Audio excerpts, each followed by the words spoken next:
Hello friends, आज हम सीखेंगे एक्सरसाइज 2.1 ऑफ क्लास 10th की क्वेश्चन नंबर 1 के 4th, 5th and 6th part को। प्रीवियस वीडियो के अंदर हमने जो पिछले इसके 3 पार्ट थे, फर्स्ट, सेकंड एंड थर्ड, वो हमने देख लिए थे। आइए बढ़ते हैं 4th पार्ट की ओर। तो फ्रेंड्स, इसके अंदर हमें बताना क्या था इस क्वेश्चन को, अगर मैं फिर से आपको बताऊं, हमें पहले इस पोलिनोमियल की रूट्स निकालनी है 2, ठीक है, और उसके बाद जो उनका कोफिशिएंट्स के साथ जो भी रिलेशन था, मैंने आपको 2 रिलेशंस बताए थे, अल्फा प्लस बीटा जो कि था इज इक्वल टू आना चाहिए माइनस बी बाई ए के, एंड अल्फा इंटू बीटा जो था वो आना चाहिए सी बाई ए के। तो हमें फर्स्ट तो इनकी जीरोज निकालनी है पहले तो, ठीक है, उसके बाद उन दोनों रिलेशंस को वेरीफाई करके दिखाना है। तो इस पोलिनोमियल की जीरो निकालते वक्त तो फ्रेंड्स ये तो डायरेक्ट ही हो जाएगा, ठीक है ना। ये मीन्स जो अपने लास्ट वाले पार्ट्स में अगर आपको याद हो तो हमने ग्रुपिंग की थी, तो ग्रुपिंग वाला पार्ट पहले ही अपने पास सामने आ रहा है। तो 4u² प्लस 8u के अंदर से मैं 4u कॉमन ले सकता हूं, तो इधर से मेरे पास बच जाएगा 1u प्लस इधर से मेरे पास बच जाएगा 2। इस चीज को मैं यूं लिख सकता हूं। अब मेरे पास अगर मैं देखूं तो ये एक पार्ट बन गया और ये एक पार्ट बन गया, इसको भी मैं ब्रैकेट में कैद कर सकता हूं। और क्योंकि मुझे जीरो चाहिए इस पोलिनोमियल के लिए, तो मुझे इक्वल टू में जीरो भी डालना पड़ेगा। फैक्टराइज तो हो चुकी है ये चीज, सबसे पहले तो फैक्टराइज करते हैं, फैक्टराइज अपन ने कर लिया, तो अब इसको जीरो के इक्वल डाल दिया हमने। तो इसका सीधा सीधा मतलब है इधर 4u इज इक्वल टू 0 और u plus 2 is equal to 0, या तो 4u 0 के बराबर है या फिर u प्लस 2 की वैल्यू 0 के बराबर है। तो एक बार तो हम 4u को 0 के आगे इक्वेट कर लेते हैं, तो यहां से मेरे पास 0 की वैल्यू आ गई, 0/4 0 ही आ जाएगा।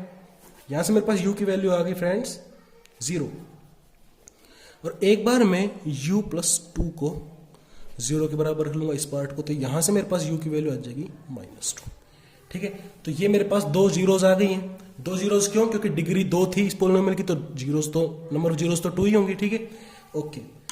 अब अगर हम देख लें तो मैं लिख लेता हूं कि अल्फा मान लेता हूं मैं इसको 0 को, और बीटा जो है वो मान लेता हूं -2 को।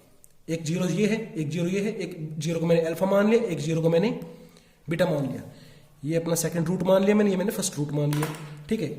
और अगर हम देखें इस पोलिनोमियल के अंदर, तो जब मैं इसको कंपेयर करूंगा किससे, अपने जनरल स्टैंडर्ड फॉर्म से, जो कि क्या होती है क्वाड्रेटिक इक्वेशन की, ax² plus bx plus c is equal to 0 वाली फॉर्म से जब हम इसको कंपेयर करेंगे, तो वहां से फ्रेंड्स मेरे पास आ जाएगा a की वैल्यू 4, b की वैल्यू 8, एंड क्योंकि कांस्टेंट तो दे ही नहीं रखा है यहां पर, तो सीधा सीधा मतलब है c की वैल्यू यहां पर 0 है, ठीक है। अब फर्स्ट रिलेशन को अपन प्रूव करते हैं, जो कि होना क्या चाहिए, टू प्रूव क्या करना है अपने को, अल्फा प्लस बीटा जो है वो होना चाहिए भाई -b/a के बराबर। ये अपने को टू प्रूव करना है फर्स्ट रिलेशन के अंदर, ठीक है, फर्स्ट रिलेशन। तो LHS में डालते हैं अपन वैल्यूज। तो अल्फा प्लस बीटा, अल्फा है अपना 0 और ये है ये, तो 0 प्लस -2, तो यहां से -2 आ गया रिजल्ट। अब राइट हैंड साइड में वैल्यूज डालते हैं। LHS अपनी ये LHS क्या था, अल्फा प्लस बीटा की वैल्यू निकाली मैंने, तो ये 0 प्लस -2, ये -2 आ गया, ठीक है। अब अपन निकाल रहे हैं क्या, राइट हैंड साइड देख लेते हैं। तो राइट हैंड साइड के अंदर किसकी वैल्यू निकालनी है अपने को, -b/a की। तो ये नेगेटिव साइन लगाया मैंने ये वाला, और b की वैल्यू है मेरे पास 8, ओके, एंड a की वैल्यू है मेरे पास 4, ओके।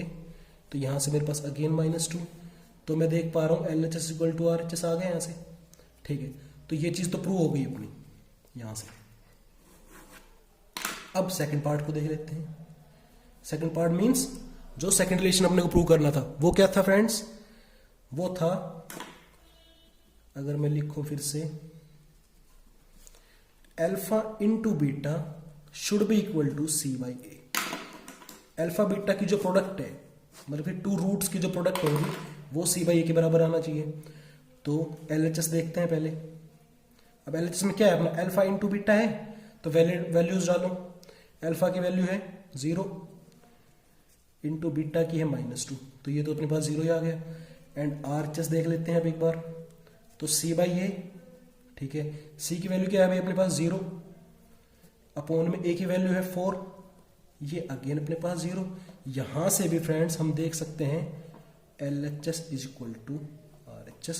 तो देन दोनों के दोनों रिजल्ट अपने प्रूव कर दिए, ठीक है। ओके, तो फोर्थ पार्ट कंप्लीट हो गया है। बढ़ते हैं फिफ्थ की ओर। फिफ्थ पार्ट में दे रखा है अपने को t² -15, ये कोई पॉलिनोमियल दे रखा है, ठीक है। ये भी सीधा सीधा है फ्रेंड्स। अपने को पता है कि एक प्रॉपर्टी होती है, सिंपल सी अलजेब्रिक प्रॉपर्टी होती है क्या, a² - b² जो होता है उसको हम a - b into a + b के फैक्टर में तोड़ लेते हैं। ये प्रॉपर्टी होती है सीधी सीधी, ठीक है ना, फॉर्मूला है। तो इस चीज को भी मैं क्या ये नहीं लिख सकता हूं, t² - 15 किसका स्क्वायर है, 15 है √15 का स्क्वायर, ठीक है। तो हेयर अगर इस वाले फॉर्मूला के साथ मैं इसको कंपेयर करूं तो a की वैल्यू है मेरे पास t एंड b की वैल्यू है √15, ठीक है। तो इस चीज को अगेन मैं नेक्स्ट स्टेप में कैसे लिख सकता हूं, t² - √15 के होल स्क्वायर को a + b into a - b, तो इस वाले फॉर्मूला लिख सकता हूं मैं। तो a + b into a - b करने के लिए या a - b into a + b लिख लो, उससे फर्क नहीं पड़ने वाला। तो t - √15 इंटू t + √15। तो इस चीज को मैंने फैक्टराइज करके ये लिख लिया है फ्रेंड्स, ठीक है। अब फैक्टराइज कर लिया है जब हमने पॉलिनोमियल को इसको, तो फिर हमें क्या करना है, जीरोस निकालने। जीरोस निकालते हैं या फिर मैं बोल दूं अगर रूट्स निकालते तो हमें उस चीज को जीरो के इक्वेट करना पड़ेगा। इसका सीधा सीधा अगेन मतलब ये हो गया कि इधर t - √15 = 0 और t + √15 = 0। या तो ये पार्ट 0 के बराबर है, ये पार्ट 0 के बराबर है, ठीक है। यहां से मेरे पास t की वैल्यू आ गई +√15 एंड यहां से मेरे पास t की वैल्यू आ गई -√15, ठीक है। ये मेरे पास दो जीरोस आ गई हैं फ्रेंड्स, निकल गई। अब क्योंकि अपने को रिलेशंस को वेरीफाई करना है, तो first relation to prove alpha plus beta means sum of roots, या फिर बोल दो मैं सम ऑफ जीरो, वो किसके बराबर आना चाहिए, -b/a। तो लेफ्ट हैंड साइड की वैल्यू क्या आ जाएगी अपनी, अल्फा प्लस बीटा की जब मैं वैल्यू डालूंगा तो अल्फा प्लस बीटा, ये दो रूट्स है ना, ठीक है। तो एक को मैंने मान लिया अल्फा, एक को मैंने मान लिया बीटा, ठीक है। अच्छा ऑल्सो जब मैं इसको, क्योंकि अपने को ए बी सी की जो वैल्यूज है फ्रेंड्स, ये है अपनी वो वाली, जब इसको अपन जनरल इक्वेशन से कंपेयर करते हैं, ठीक है ना। तो जनरल इक्वेशन कौन सी होगी अपनी, ax² + bx + c = 0 वाली से, ठीक है। तो यहां पर उस हिसाब से अगर मैं देखूंगा तो मुझे पता है कि अल्फा और बीटा की वैल्यूज तो ये आ गई, ठीक है। इधर लिख लेते हैं अपन, a की वैल्यू क्या होगी उस हिसाब से, a की वैल्यू होगी 1, क्योंकि इस t का स्क्वायर कुछ इस t² के साथ कुछ भी नहीं लिख सकते, कुछ भी नहीं लिखा है, तो इसका कोफिशिएंट 1 है, तो a की वैल्यू आ गई 1, b की वैल्यू क्या आ गई। अब t वाली तो यहां पर टर्म ही नहीं है, जो ये वाली टर्म है अपनी जनरल फॉर्म के अंदर, जनरल एक्सप्रेशन में, वो इस पॉलिनोमियल के अंदर तो गिवन नहीं थी, तो इसलिए b की वैल्यू होगी 0, और c मतलब जो कांस्टेंट वैल्यू थी वो अपनी है -15। तो अल्फा और बीटा तो ये आ गए अपने दो रूट्स जो निकल के आए हैं, और a और b और c जो है अपनी ये। तो एलएचएस के अंदर तो हमें अल्फा प्लस बीटा की वैल्यू निकालनी है, तो वैल्यूज डाल लूंगा जब मैं, तो भाई प्लस का √15 एक बार, और प्लस में माइनस का √15, तो प्लस √15 से माइनस √15 हो गया कैंसिल आउट, और रिजल्ट आ गया अपने पास 0। एक बार राइट हैंड साइड को देख लेते हैं, ठीक है। राइट हैंड साइड का मतलब -b/a,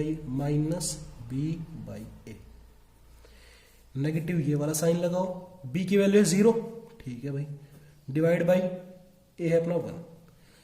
डिनोमिनेटर में चाहे कुछ भी हो, अगर न्यूमरेटर के अंदर फ्रेंड्स अगर 0 आ गया तो सीधा सा बात क्या है कि अपना रिजल्ट आएगा असली एंड में 0। तो यहां से मैं देख पा रहा हूं LHS = RH, ठीक है। पहले वाले रिलेशन तो हो गया प्रूव, सेकंड देख लेते हैं। To prove alpha into beta = c/a, क्या जीरोज की जो प्रोडक्ट है वो c/a के बराबर आती है। तो लेफ्ट हैंड साइड देखते हैं, लेफ्ट हैंड साइड में किसकी वैल्यूज डालनी, अल्फा डॉट बीटा की, ठीक है। अल्फा की वैल्यू कितनी, +/√15, और बीटा की value minus of root 15।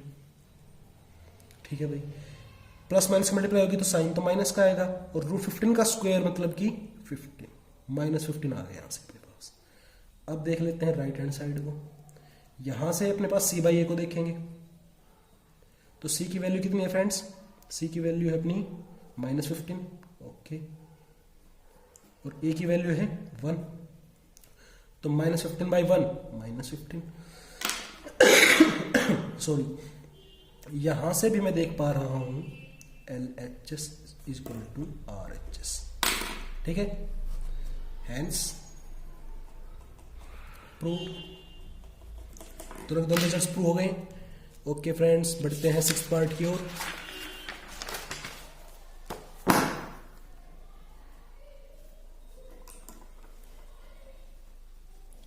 Sixth part में अपने पास गिवन है 3x square minus x minus 4। ये प्रॉपर वही वाला आ गया जिस तरीके से अपन ने फर्स्ट सेकंड और थर्ड पार्ट को प्रोसीड किया है। ठीक है ना, तो इसके अंदर जस्ट हमें भाई क्या करना है, a की वैल्यू है अपनी 3, b की वैल्यू है -1 एंड c की वैल्यू है -4। ये सब कब है, जब हमने इसको वो किया किसके साथ, जो जनरल अपनी जो स्टैंडर्ड क्वाड्रेटिक इक्वेशन है उसके साथ जो हमने कंपेयर किया, जो कि होती है ax square plus bx plus c। ठीक है ना, इसको कभी भूल मत जाना, ये स्टैंडर्ड फॉर्म है इक्वेशन की। तो यहां से a की वैल्यू आ गई 3, b की वैल्यू -1, c की वैल्यू -4। ओके, अब अगर वापस से उन्हीं स्टेप्स की ओर जाएं, जैसा कि मैंने आपको बता रखा है मिडिल टर्म स्प्लिट करके जब हम बढ़ते हैं आगे, तो मुझे पता है इस b को हमें इस तरीके से ब्रेक डाउन करना है, इस तरीके से स्प्लिट करना है कि जो अपने पास प्रोडक्ट है c और a की, उसके बराबर आ जाए प्रोडक्ट तो, और जब उनको मैं दोनों को सोल्व करूं दोनों फैक्टर्स को, तो मेरे पास -1 बन के आ जाए। ठीक है, तो मतलब कि अपने को चाहिए क्या, इन दोनों की मल्टीप्लाई, c और a की मल्टीप्लाई कितनी हो जाएगी, -12। माइनस के 12 को हम इस तरह से फैक्टराइज करेंगे, इसके दो वो फैक्टर्स ढूंढेंगे जिनको सोल्व करें तो b की वैल्यू मतलब कि -1 आ जाए, और जिनकी प्रोडक्ट करें तो वापस से ये आ जाए। ठीक है, तो भाई 12 के फैक्टर्स होंगे 1 और 12। ठीक है, उसके बाद 2 और 6। ठीक है, उसके बाद 3 और 4। ठीक है, इसके बाद वापस से रिपीट होने स्टार्ट हो जाएंगे। लेकिन 1 और 12 से कभी भी घटा का 1 नहीं बन सकता, 2 और 6 से भी कोई रास्ता नहीं निकलता भाई -1 निकालने का। हाँ, 3 और 4 को जब मैं प्रॉपर साइन यूज करूंगा अपनी मेंटल एबिलिटी से, तो मुझे पता है अपने पास -1 बन सकता है। कैसे, जब मैं 4 के साथ माइनस लगा दूंगा और 3 को प्लस का छोड़ दूंगा, तो अपन लोग इसको उठाएंगे, इन पेयर से अपने को कोई मतलब नहीं है। तो फ्रेंड्स, इस चीज को मैं क्या यूं नहीं लिख सकता हूं नेक्स्ट स्टेप में, 3x स्क्वायर। ठीक है, और माइनस का 1 है। ठीक है ना, माइनस का 1 ही है, 1 कभी भी लिखो चाहे मत लिखो, 1 वहां पर प्रेजेंट ही होता है। ठीक है ना, तो इसको मैं यूं लिख सकता हूं प्लस में, और -1 को मैं ये लिख सकता हूं -4 प्लस का 3 इंटू में x, और ये आपका -4 ये वाला। ये चीज सेम ये की यही चीज है, अभी भी कुछ भी चेंज नहीं हुआ है। ठीक है ना, अपन ने जस्ट क्या किया है, स्प्लिट किया है अपन ने। ठीक है, अब अपन नेक्स्ट स्टेप में करेंगे इसको एक्सपेंड। तो ये 3x square as it is, ये हो जाएगा -4x प्लस का 3x -4। ये अपन ने क्या कर दिया भाई, एक्सपेंड। नेक्स्ट स्टेप में ग्रुपिंग कर लेंगे। ग्रुपिंग करते वक्त मुझे देखो सेम सी चीजें दिख रही हैं। ठीक है ना, तो मैं इन दोनों को साथ ले लेता हूं और इन दोनों को साथ ले लेता हूं। इनको भी साथ ले लेंगे तब भी कुछ फर्क नहीं पड़ेगा, आंसर तब भी सेम ही निकल के आएगा। फिर भी ग्रुपिंग करते वक्त अब की बार देखो मैं इनको साथ ले रहा हूं और इन दोनों को साथ ले लूंगा, तो 3x स्क्वायर प्लस 3x, क्योंकि ना सीधे सीधे कॉमन दिख रहा है, 3x कॉमन आ जाएगा यहां से, इधर से 4 कॉमन आ जाएगा अपने पास, और भाई यहां से मैंने ले लिया -4x को लिखा -4 के साथ। ठीक है, ये मैंने क्या किया, ग्रुपिंग।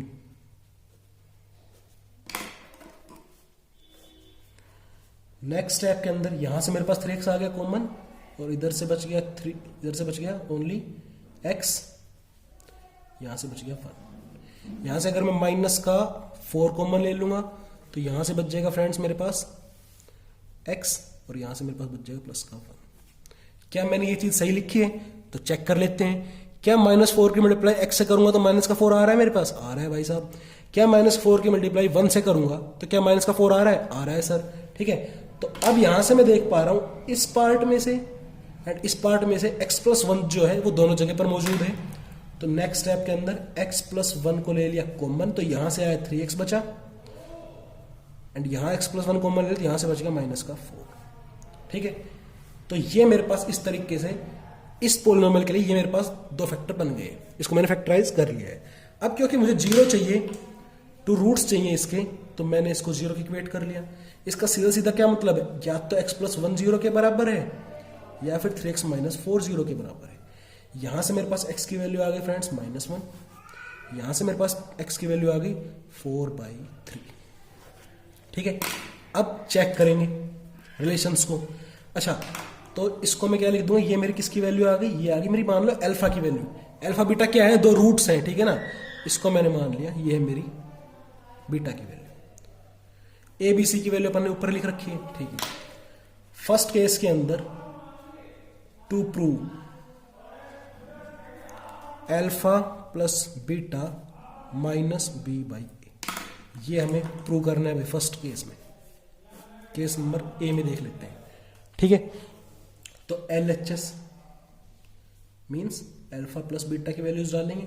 अल्फा है अपना -1, बीटा है 4/3। यहां से मेरे पास आ जाएगा, इसको जो मैं सोल्व करूंगा -3 + 4 तो 1/3। ठीक है, RHS देख लेते हैं, मतलब कि माइनस का b/a, नेगेटिव ये वाला साइन। b की वैल्यू कितनी है? b की वैल्यू -1 और a की वैल्यू 3। इस नेगेटिव साइन ने इसका साइन चेंज कर दिया, ये हो गया 1/3। और यहां से मैं देख पा रहा हूं क्या? LHS = RHS। तो एक तो अपने पास रिलेशन प्रूव हो गया है। ठीक है, सेकंड देख लो, to prove alpha dot beta means product है। ठीक है ना, डॉट यहां पर प्रोडक्ट को दिखा रहा है। ठीक है, वो आना चाहिए c/a के। ठीक है, c/a के बराबर आना चाहिए। तो LHS में अल्फा डॉट बीटा की वैल्यू डालेंगे, तो alpha dot beta means alpha की वैल्यू -1 एंड बीटा की वैल्यू 4/3, नेगेटिव का 4/3। RHS में डालेंगे वैल्यूज, तो c/a की वैल्यूज डालेंगे। c की वैल्यू कितनी? -4 और a की वैल्यू कितनी? 3। ये भी आ गया अपने पास -4/3। अगेन मैं देख पा रहा हूं इक्वल, तो यहां से भी friends we can say LHS = RHS। ठीक है, तो यस, हैंस प्रूव। और यहां पर इस तरीके से आपका क्वेश्चन नंबर फर्स्ट होता है कंप्लीट, एक्सरसाइज 2.2 का। मिलेंगे नेक्स्ट वीडियो में। Thank you.